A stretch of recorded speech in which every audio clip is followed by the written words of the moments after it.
ભાઈ ઉભો રે મારે તને એક જરૂરી વાત કેવી છે. શું થયું છે ભાઈ? તું ક્યાં જા છો? પણ ભાઈ થયું છે શું? ભાઈ હું કેતો હતો કે એક કાન થઈ ગયું છે. માલિક બધા દાડિયાને બોલાવે છે, જલ્દી હાલ. હું માલિક પાસે જાતો હતો તાતે મને ઉભો રાખ્યો. તો હાલો હાલો તમે જાઓ, હું આવું છું.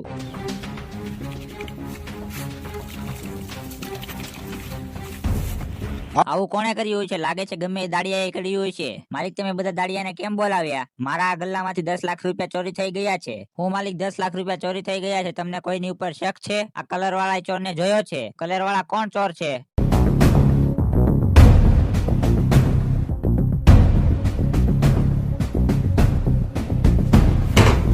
ઓય કોણ છો તું? ચોર ચોર પકડો પકડો.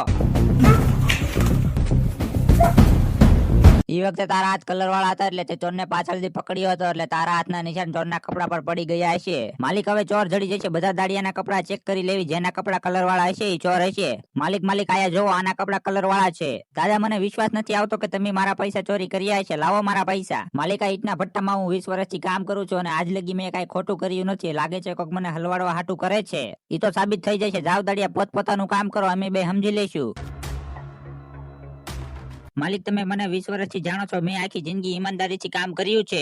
મને પણ ખબર છે કે તું ચોર નથી. મેં જાલ બિછાવી દીધી છે. ચોર આપોઆપ પકડાઈ જાય છે. તું ખાલી જોતો રહે.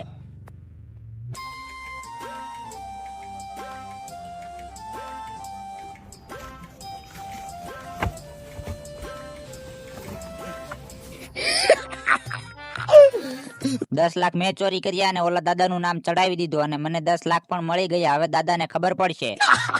જરાક ઉપર તો જોઈ લે ભાઈ.